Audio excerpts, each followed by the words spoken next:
Maayong gabi mga kauban, ako si Queenie Holigon ug uban ko ninyo dinhi sa Katmon Integrated School, specifically diri sa Barangay San Jose, lungsod sa Katmon, amihan ang bahin sa Subo. So karong orasa na padayon ang paghihap sa pag-canvas og votes dinhi sa actually ang kaning diri nga precinct gilangkuban ni siya duha ka barangay, which is the Barangay Flores og Barangay San Jose. Dinhi sa ato ang bahin nga atong gibarugan mo ni siya ang sa Barangay San Jose. Diri sir, San Jose ni diri sir, Flores.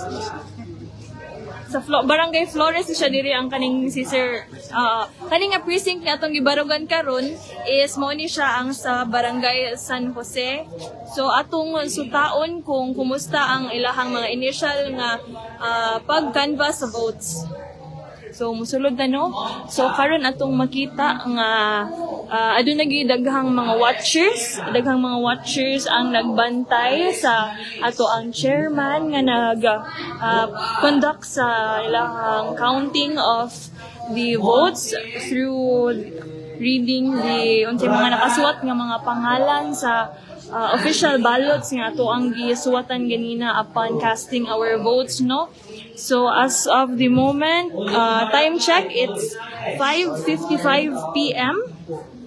O ato ang nasayran nga ang pagtali karong arasa sa barangay positions pa lang, wala pa ang sa SK. So una nila no ang barangay positions in canvassing of votes. So sa kaning Barangay San Jose adunay duha ka buok nga nidagan sa posisyon nga Barangay Captain si Rene Colinares and Francisco Galvez Jr. and as we have noticed, mas daghan ang votes ni Galvez for pila lang, just a few votes higher, but this is just the partial counting of votes as of the moment. So atong masayran no na daghan jud ang nagtinabangay dinhi nga mga poll watchers and mga volunteers nga nagtinabangay sa pag-ihap sa canvassing of votes. So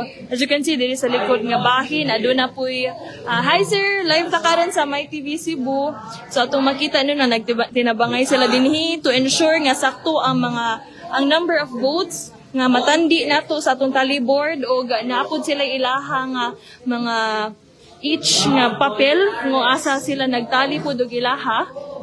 So tan-awon nato sa gawas no kay ato ang mabantayan nga ubay-ubay pud ang mga voters, ubay-ubay pud ang mga supporters nga naa dinhi sa gawas sa classrooms dinhi sa Katmon Integrated School.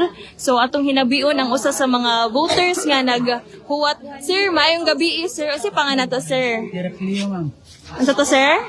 Heraclio. Si Sir Heraclio usa ka botante dinhing maong barangay ug usa siya sa atong nabantayan no nga nag-obserbar sa canvassing of votes dinhi sa maong presinto. Sir, unsay masulti nato sa kaning initial nga mga nanggawas nga votes? Okay naman. Okay ra, salig ra ta sa pumilig, salig ra po sa mga maestra, labi na sa atong mga watchers sa tanang mga pikas. Okay. Sir, so far, kumusta ang inyuhang ang pagpahigayon sa election ganina? Paspas ra ba hapsay or dugay, disorganized unsa man? Okay naman, magaling ko naman. Okay. So sa Barangay San Jose ka sir, no? Or Flores? Barangay Flores. Okay. Si Sir, unsay itinim mo sir?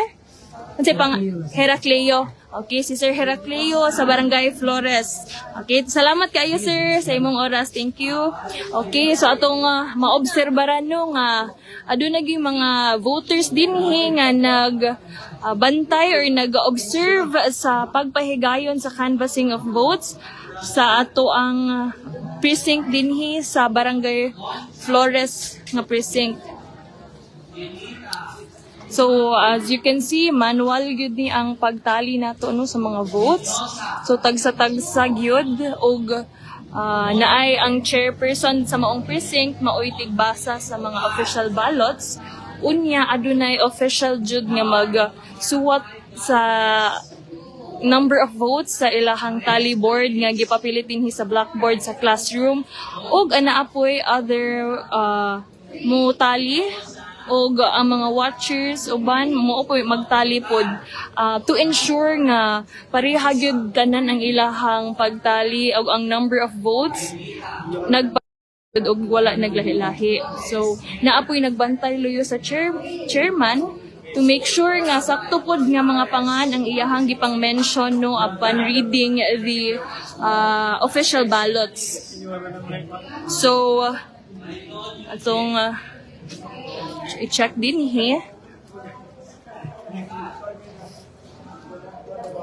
So, unsa ni sila di ato ang hinabion. Hello, ma'am. Ma'am, excuse me. Human na mo og ka ng ihap dire wala pa. Human na mo. Okay. Sige, atong i-check no. Ang SK, ma'am, human na. Okay. Unsa ni nga precinct gani, ma'am? Cluster 9 din nga classroom, and as you can see humana sila sa ilahang pag-canvas og votes dinhi. So atong sutaon ang initial nga tally. So dinhi nga precinct daog si Galvez Francisco Jr. or Boyet alang sa Barangay Flores. This is not the final votation counting of votes. This is just the initial sa maong presinto. Ug humana pod sila for the barangay positions and for their Sangguniang Kabataan Chairperson. They're also done with the counting of votes. Duha lang pod kabuok chairperson ang nidagan, si Raymond Benedict Branzuela ug si Alvi Gonzaga Duran. So ato ang as you can see daog ang first si Raymond Benedict sa maong presinto, and also they are also done tallying the votes for the SK positions here in Barangay Flores. So moonto siya no, ato ang i-check pod ang ubang precinct kung humana ba. So naglahi-lahi gyud no, cause in every precinct nagkadaiya pod ang number of voters. So sa ubang mga precincts, as you can see diri nga precinct is they're not yet done canvassing the votes. The same sa katong first atong sudan nga classroom, naapa sila sa barangay positions. Ang sa SK wala pa gihapon. So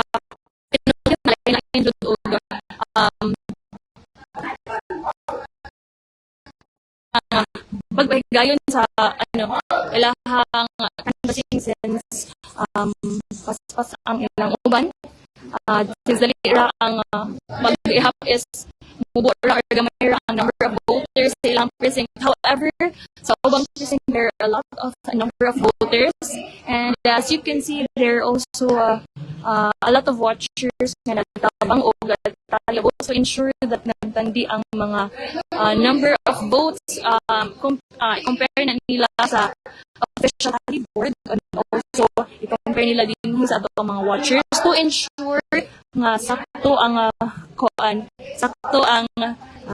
pagtali of votes. Highlight na karon sa My TV Cebu Facebook page.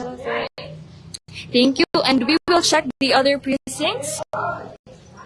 Naapod tayo mga voters din nga naghuwat sila sa mugawas nga resulta. Okay. So mobalik ta sa agi.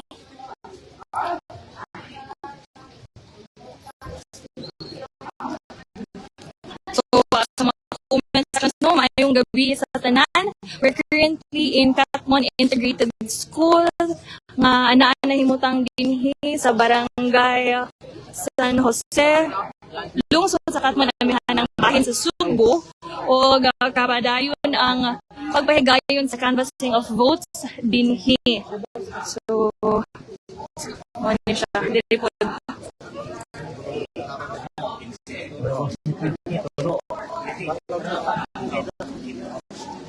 So diri nga bahin, wala pa sad sila na humano currently.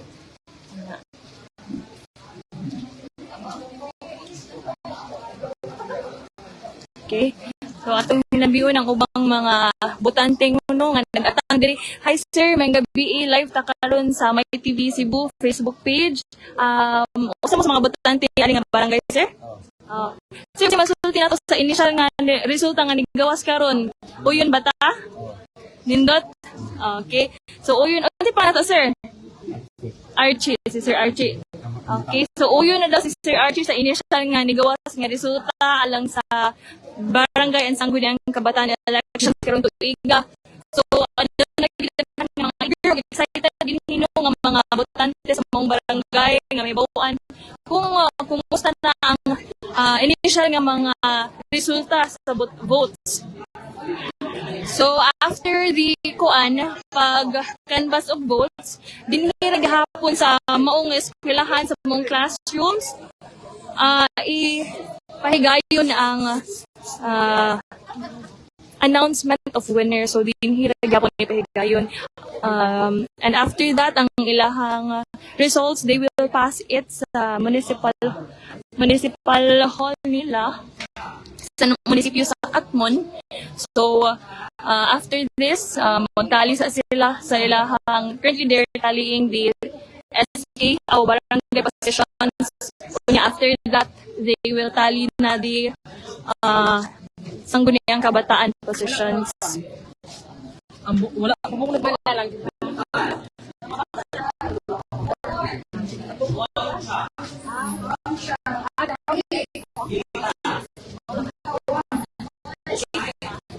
So, mao pa na no ang ato ang sitwasyon dinhi sa Katmon Integrated School dinhi nahimutang sa barangay San Jose, lungsod sa Katmon, amihanang bahin sa Subo. So, stay tuned lang ta sa ato ang Facebook page sa My TV Cebu for more updates regarding this election.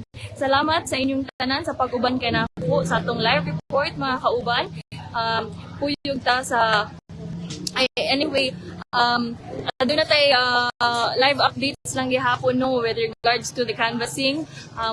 Just stay tuned until we finish the canvassing of votes. Doon na we'll also announce the winners through our Facebook page. So, uban ta sa pagpakabana, uban ta sa kalambuan. Kini si Queenie Holigon, alas